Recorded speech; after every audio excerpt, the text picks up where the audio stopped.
सक्षम, सर्वदा शक्तिशाली। आज विश्व पटल पर महाशक्ति के रूप में उभरते भारत को एक सशक्त राष्ट्र बनाने की पहली शर्त है आत्मनिर्भरता। माननीय प्रधानमंत्री श्री नरेंद्र मोदी ने रक्षा तथा अन्य क्षेत्रों में आत्मनिर्भर भारत का आह्वान किया। विश्व की आज की स्थिति हमें सिखाती है कि इसका मार्ग एक ही है, आत्मनिर्भर भारत। अतीत में आयुध फैक्ट्रियों का 2 शताब्दियों से भी लंबा इतिहास रहा है। हमारे जांबाज जवानों के शौर्य और पराक्रम को हमारी आयुध फैक्ट्रियों ने आवश्यक आर्म्स, एम्युनिशंस, मिलिट्री व्हीकल्स आदि की आपूर्ति से और भी निखारा है। बदलते समय की जरूरतों के अनुरूप ढलकर अब इन्हें और आगे बढ़ाना है। 16 जून 2021 को केंद्रीय कैबिनेट ने एक ऐतिहासिक कदम उठाते हुए ऑर्डिनेंस फैक्ट्री बोर्ड को समाप्त करके 7 नए रक्षा उपक्रमों को बनाने की मंजूरी दी।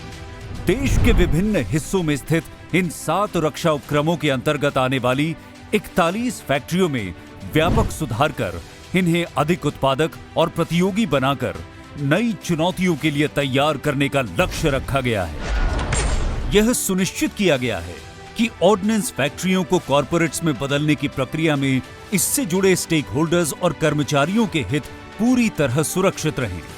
माननीय रक्षा मंत्री श्री राजनाथ सिंह की अध्यक्षता वाला एक अधिकार प्राप्त मंत्री समूह इस कार्य की पूरी प्रक्रिया पर पैनी नजर रखेगा। दूरदर्शी निर्णय इतिहास बदलते हैं और बेहतर भविष्य का निर्माण करते हैं।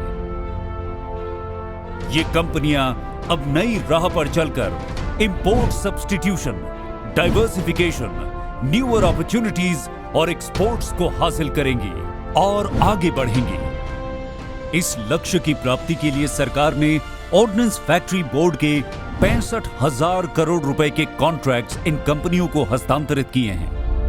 आजादी के अमृत महोत्सव के अवसर पर ऑर्डिनेंस फैक्ट्रियों को दी गई आजादी देश के रक्षा उत्पादन के इतिहास का सबसे महत्वपूर्ण और प्रगतिशील निर्णय है।